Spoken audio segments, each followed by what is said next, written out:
Sumatera Utara, selamat siang pemirsa. Sumatera Utara hari ini kembali hadir menjumpai Anda edisi Senin 20 November 2023, kali ini bersama saya Nur Hasanah. Beragam informasi terkini seputar Sumatera Utara telah dirangkum tim redaksi kami untuk Anda. Dan berikut informasi selengkapnya.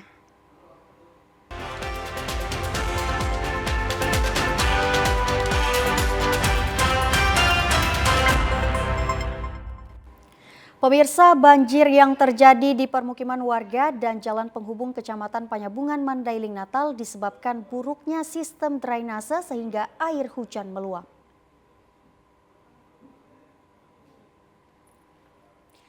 Permukiman warga di Kecamatan Panyabungan, Mandailing, Natal terendam banjir akibat luapan drainase yang tak bisa menampung air hujan sehingga mengguyur wilayah ini semalaman. Satu musola di Kelurahan Panyabungan 2 ikut terendam luapan air sungai setinggi 1 meter lebih. Sementara akses jalan penghubung Kecamatan Panyabungan dengan Kecamatan Huta Bargot juga terendam banjir. Pengguna jalan yang melintas harus ekstra hati-hati agar tidak terperosok ke lubang. Akibat banjir ini sejumlah warga tetap bertahan di rumah mereka masing-masing.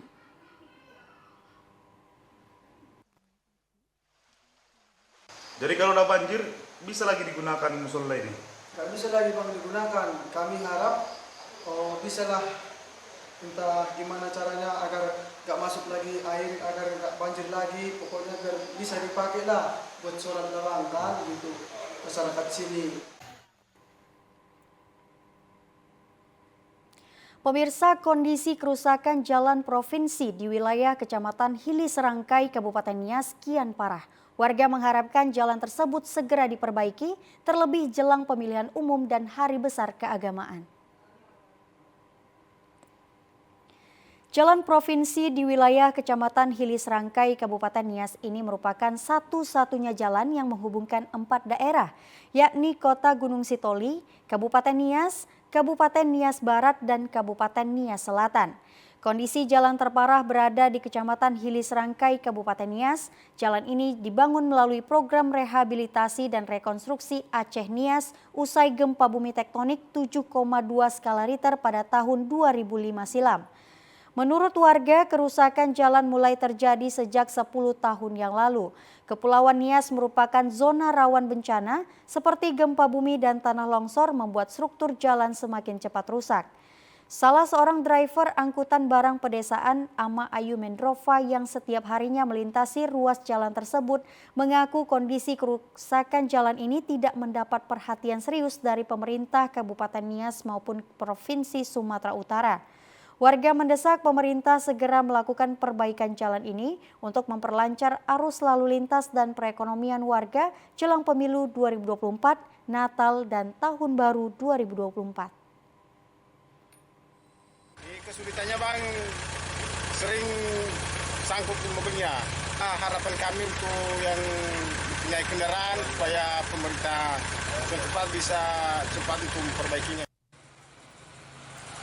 Pemerintah Provinsi Sumatera Utara melalui Dinas Pekerjaan Umum dan Penataan Ruang pada tahun 2023 sudah mengalokasikan anggaran pembangunan terhadap sejumlah ruas jalan yang rusak di Pulau Nias. Namun sejauh ini pelaksanaannya belum berjalan maksimal. Pemirsa, calon wakil presiden nomor urut 2 Gibran Rakabuming Raka melakukan berbagai agenda dalam lawatannya ke Kota Medan. Tak hanya menemui para relawan dan pendukungnya, Gibran juga berkunjung ke Pondok Pesantren Al-Kautsar dan bertemu dengan ulama karismatik Kota Medan.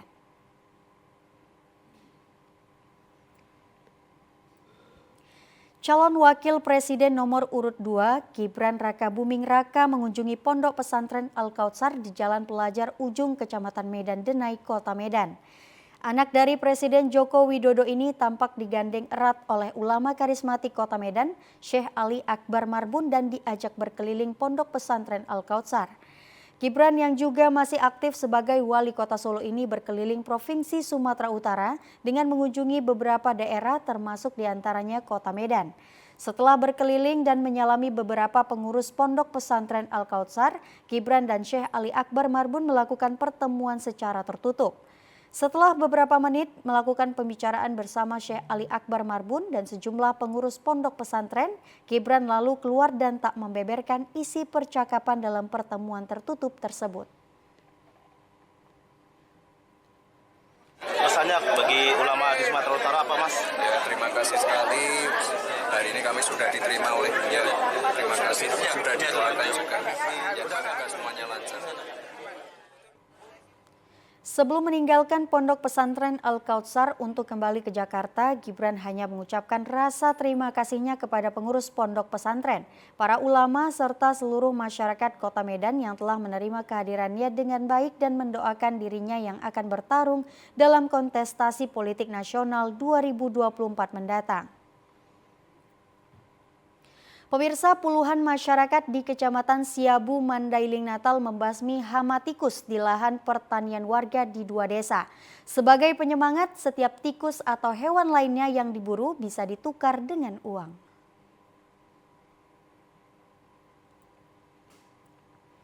Dinas Pertanian bersama dengan masyarakat petani di Desa Huraba 1 dan Huraba 2 Kecamatan Siabu, Kabupaten Mandailing, Natal membasmi hama tikus dan hewan lainnya yang merusak tanaman padi petani.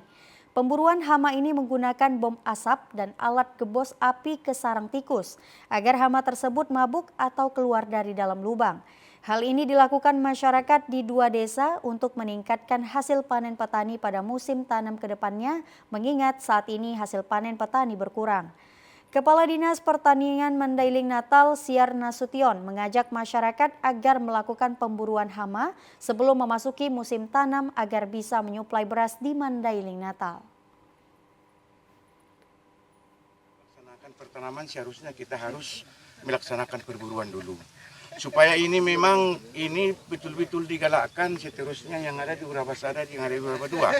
Tapi kami Dinas Pertanian mengharap supaya memang masyarakat lain supaya ini melaksanakan perburuan ini dilakukan setiap desa sebelum bertanam. Hama yang berhasil ditangkap kemudian dikumpulkan untuk ditukar dengan uang. Hal ini dilakukan untuk memberi penyemangat bagi masyarakat yang ikut berburu. Pihak desa memberikan hadiah, setiap ekor ditukar dengan uang sebesar Rp3.000. Sementara hama lain seperti biawak dan kera diberikan uang sebesar Rp10.000 hingga Rp15.000 per ekornya. Hama tikus ini. Jadi kalau pakai menggunakan apa itu untuk memburunya, Pak? Secara bom, ada bomnya. Ada bom? Iya. Jadi katanya dibayar ya setiap dapat tikusnya? Ya, 1 ekor 3.000. Ini kegiatan seperti ini sering dilakukan ini di desa kita ini, Pak? Ini jarang ini baru kali ini. Cuman dulu ada. Memang hama tikus ini meresahkan ya bagi petani di sini. Lah. Pemirsa, kami akan segera kembali dengan sejumlah informasi lainnya. Tetaplah bersama kami di Sumatera Utara hari ini.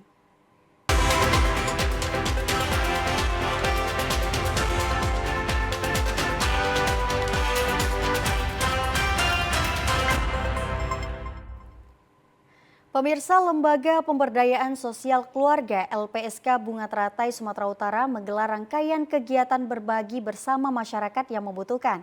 Kali ini kegiatan sosial yang dilakukan bertajuk peringatan Hari Kesetiakawanan Nasional sekaligus Hari Ulang Tahun Brimob Polri.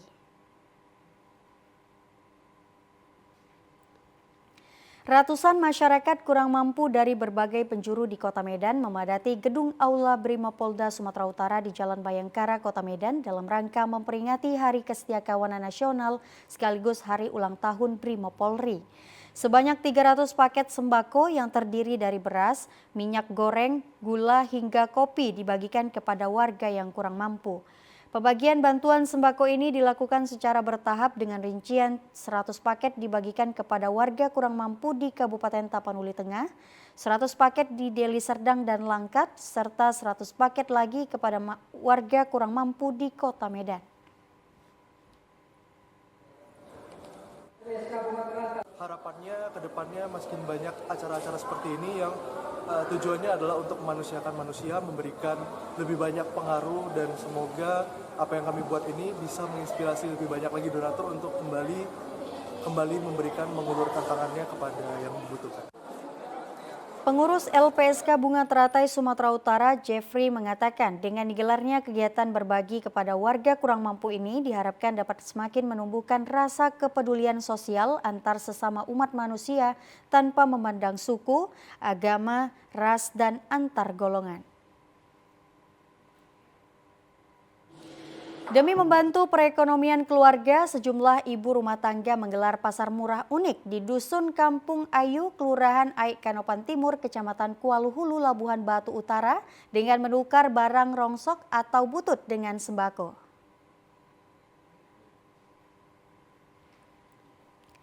Sejumlah warga bersama ibu rumah tangga yang tergabung dalam Persatuan Kepala Keluarga PK antusias mengunjungi pasar murah unik, di mana masing-masing pengunjung datang membawa sejumlah barang rongsokan atau butut.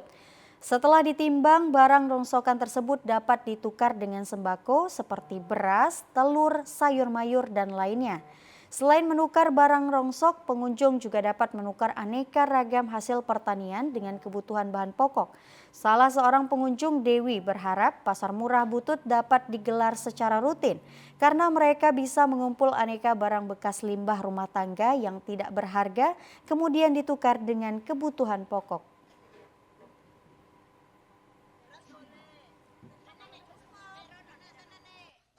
Ya, saya punya butut, tukar sama sembako, sabun colek, terus daijah.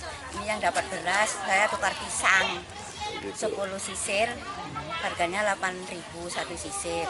Jadi saya tukarkan sama beras ini. Sangat membantu lah, Pak. Jadi bagaimana perasaan? Senang atau gimana? Ya senang lah, Pak. Senang ya? Koordinator PK Ade Irma Suryani menjelaskan pasar murah yang mereka prakarsai ini tidak menggunakan mata uang, tapi berupa barang rongsok yang telah ditimbang per kilogramnya, kemudian dapat langsung ditukar setara dengan harga sembako atau kebutuhan lainnya dengan harga terjangkau.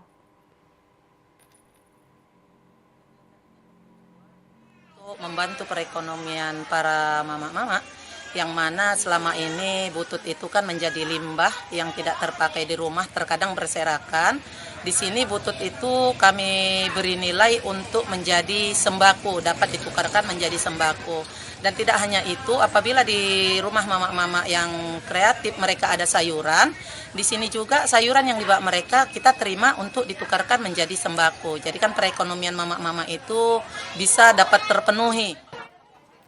Meskipun pasar murah ini setiap harinya berpindah-pindah tempat, namun tetap ramai dikunjungi warga yang mayoritas ibu rumah tangga. Pemirsa, sebanyak 30 unit jet ski milik peserta pembalap Aquabike World Championship 2023 telah tiba di Pelabuhan Onan Baru, Pangururan, Samosir. Kendaraan pengangkut logistik sebagai persiapan pelaksanaan Aquabike World Championship 2023 telah memadati Pelabuhan Onan Baru, Pangururan, Kabupaten Samosir.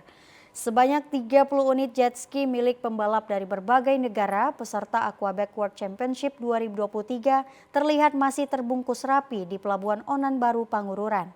Sementara sebanyak 15 orang kru dari negara Italia telah hadir di Kabupaten Samosir dengan membawa 3 unit jet ski untuk bertarung di perairan Danau Toba.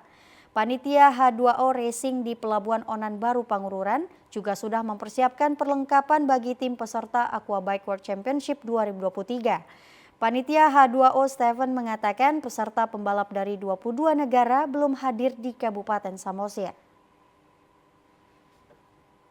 Untuk pada saat ini masih belum ada pesertanya, jadi untuk hari ini simply baru ada panitianya dari Italia, dari H2O Racing Los Angeles.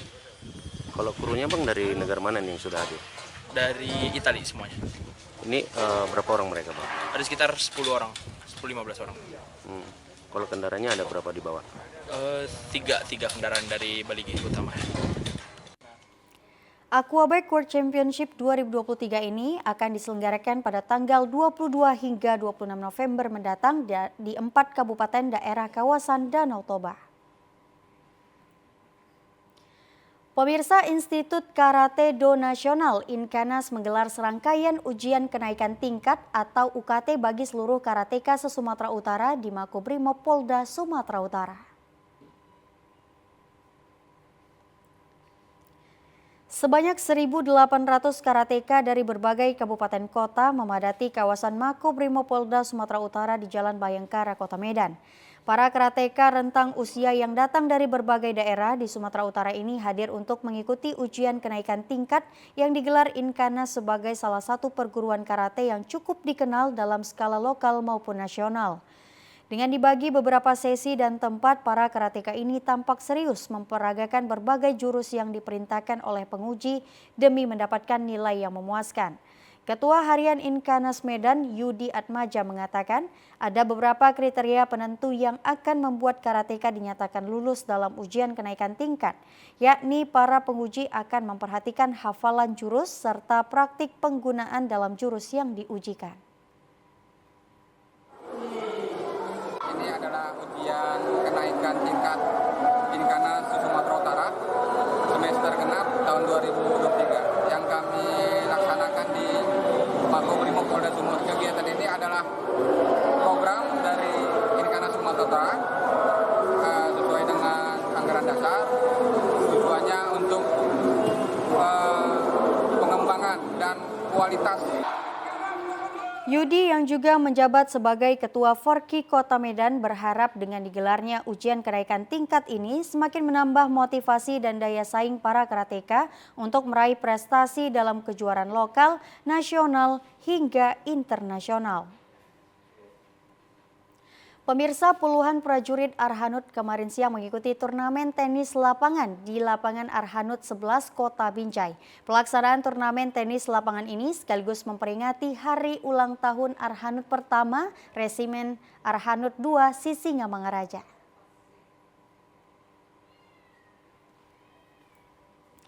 Berbagai kegiatan olahraga dilaksanakan dalam rangka memperingati hari ulang tahun Arhanud Resimen 2 Sisingamangaraja, diantaranya kejuaraan menembak senjata api jenis senapan dan pistol, turnamen sepak bola, sepak takraw, dan kejuaraan tenis lapangan antar satuan jajaran Arhanud. Kegiatan ini diikuti oleh Arhanud 11 Kota Binjai, Arhanud 13 Pekanbaru, Arhanud 004 Dumai, dan Resimen 2 Arhanud Sisingamangaraja. Pertandingan olahraga ini bertujuan sebagai ajang pembinaan dan pencarian atlet khususnya di satuan jajaran Arhanud sembari silaturahmi dan koordinasi komando. Tampil sebagai juara pertama pasangan petenis Arhanud 13 Pekanbaru, juara kedua pasangan Resimen Arhanud 2, dan juara ketiga pasangan petenis Arhanud 13 Pekanbaru. Komandan Satuan Resimen Arhanud 2 Sisingamangaraja Arif Budi Cahyono mengatakan kegiatan ini bertujuan untuk melihat sejauh mana pembinaan satuan yang ada di jajaran Resimen Arhanud 2 Sisingamangaraja dan bagi jajaran yang sering berlatih akan memperoleh hasil maksimal. Menyelenggarakan kegiatan ini selain kita ingin mencari bibit-bibit atlet, selanjutnya kita juga ingin melihat sejauh mana pembinaan satuan yang ada di satuan jajaran Resimen Arhanud 2 Sisingamangaraja. Alhamdulillah tadi sudah kita laksanakan dan juaranya dari Batelon Arhanud 13. Jadi mereka sudah melaksanakan kegiatan latihan jauh-jauh hari, kemudian persiapan sedemikian rupa sehingga mereka bisa memperoleh juara 1 maupun juara 2. Berbagai rangkaian kegiatan olahraga ini dilaksanakan selama 2 hari dengan puncak acara resepsi peringatan Hari Ulang Tahun Resimen Arhanud pada tanggal 22 November mendatang. Pemirsa, bermodal ketekunan dan kesabaran, salah seorang warga di Kabupaten Deli Serdang berhasil membudidayakan sayuran kangkung, genjer, dan bayam dengan omset jutaan rupiah per harinya.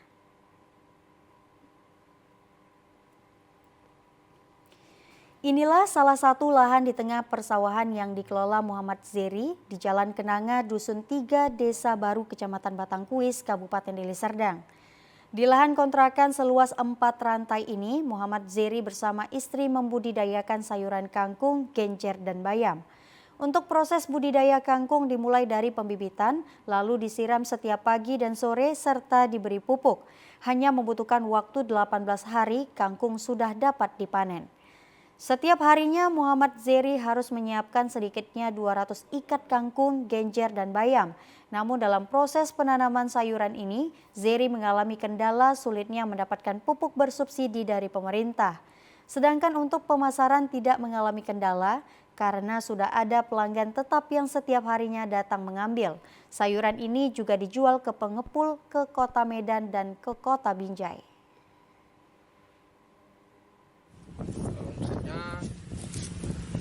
Untuk harga ini kadang dia tergantung pasaran, Pak. Kalau saat ini kalau kita hitung bersihnya 400.000 lah. Dijual per ikat atau gimana? Hitung per ikat ya, Pak. Per ikat. Ikatnya untuk saat ini harganya 1.000 per ikat. 1.000 per ikat. Jadi abang bisa menyiapkan berapa banyak lah untuk satu hari? Kalau untuk setiap harinya sekitar 10 bal kurang lebih. Dalam satu bal itu 20 ikat. Sekitar 200 lebih lah, Pak. 200 lebih ikat. Sulitnya mendapatkan pupuk bersubsidi dari pemerintah berpengaruh pada hasil panen yang tidak maksimal sehingga menyebabkan tidak stabilnya harga jual dan omset menurun. Pemirsa, untuk menghilangkan kejenuhan dan rasa penat setelah bekerja ataupun berolahraga ke tempat yang lebih sejuk dan asri di daerah pegunungan merupakan pilihan masyarakat untuk berwisata bersama kerabat ataupun keluarga.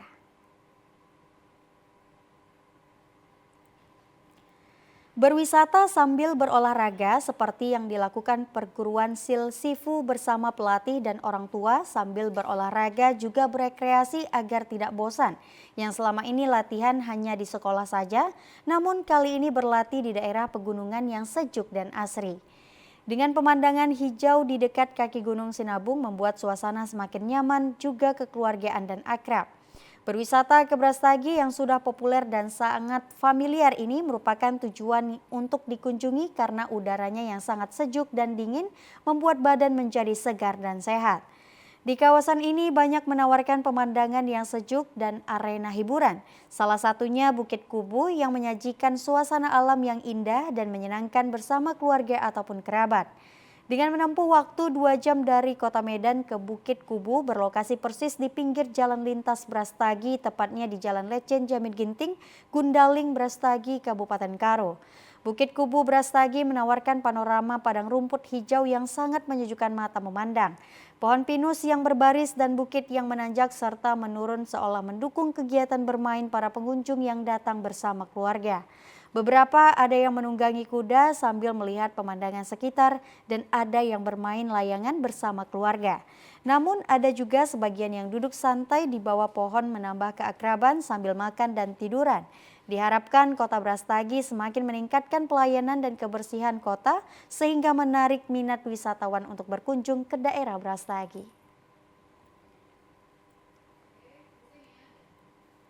Ya pemirsa, informasi tadi sekaligus menutup perjumpaan kita pada siang hari ini. Saya Nur Hasanah mewakili kerabat kerja yang bertugas pamit undur diri. Selamat siang dan sampai jumpa.